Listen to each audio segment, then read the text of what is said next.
just recently, House Bill 2200 was essentially repealed by your efforts, Representative Buckley.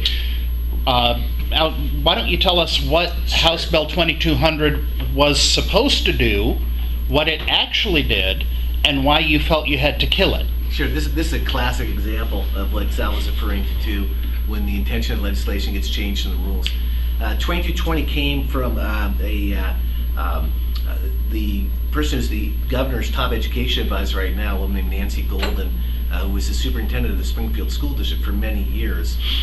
She helped develop a program in Springfield which is based on proficiency based grading. The idea being that there are certain groups of students that don't do well in kind of traditional, you sit at the desk, you fill out the test type of education, but if you break it open and you don't put the grades on seat time, you put the grades on actually mastering the subject matter, and therefore a student who masters that subject matter can show they have it down, they can move forward faster than as fast as their skills and their intelligence lets them move. And if you need more time on the subject, you would have more time. So you wouldn't base it on seat time, you'd base it on whether the student actually has mastered the subject or not.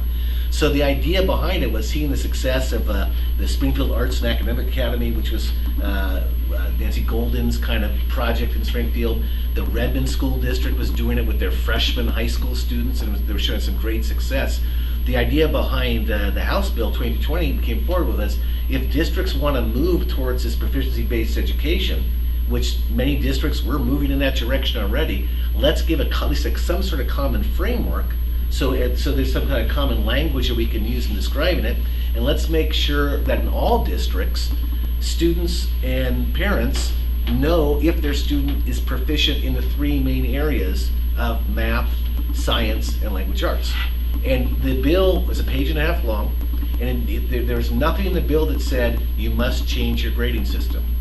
It was not in the bill. All the testimony in front of the committee was, this isn't a mandate to change grading system. What we're trying to do is give tools to the districts that want to move forward with this, and for the rest of the districts, make sure that at least the three main subject areas, students are told once a year, outside of your attendance, outside of extra credit, outside of anything else, this is where you're at actually mastering the subject matter.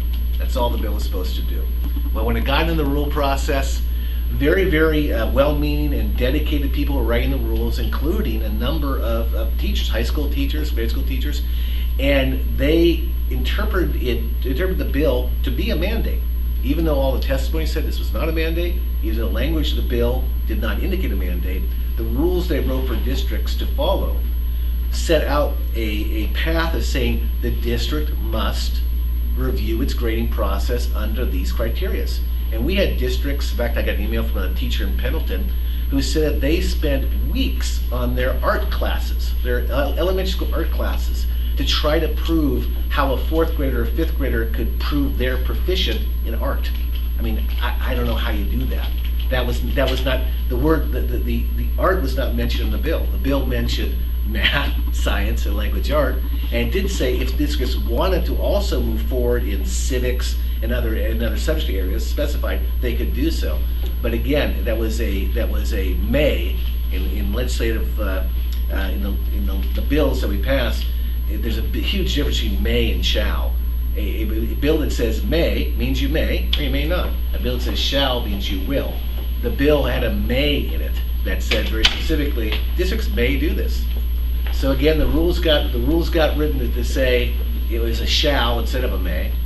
Districts all over the state, some of it just kind of went, well, we're already moving this direction anyway, let's go with this and run. And they got to accomplish some great things in this direction.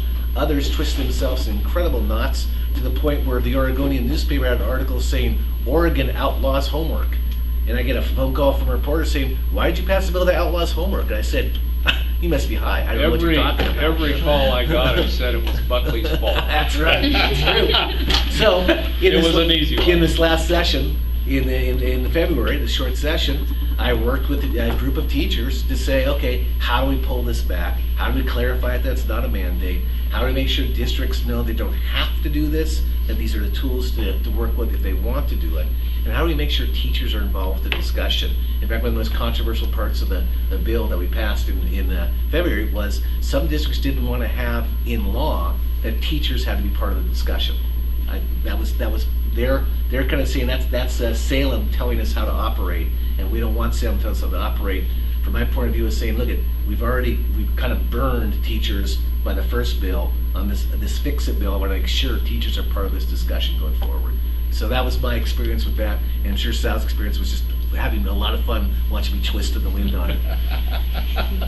Well, and sometimes people go with this administrative rules. Peter and I stopped a practice down here in Southern Oregon by just threatening to drop a bill. Yeah. And what that was is the LCDC has determined that when you are within 300 feet of a public sewer line, you could not hook up if your zoning was EFU, exclusive farm use. So they were actually, if you think about this, that means that the people on EFU, because they could get a permit to build a house, had to go with a septic tank that we know would fail. Right. It just didn't make sense. Yet if you were RR5, you could hook up to a public sewer. It just didn't make sense. So Peter and I crafted a bill. It was kind of a fake bill, but I mean, we would have used it if we had to. But the LCDC got a memorandum of understanding with Jackson County, and now when you're within 300 yards or 300 feet of a public sewer system with EFU land, you can't hook up, which makes sense.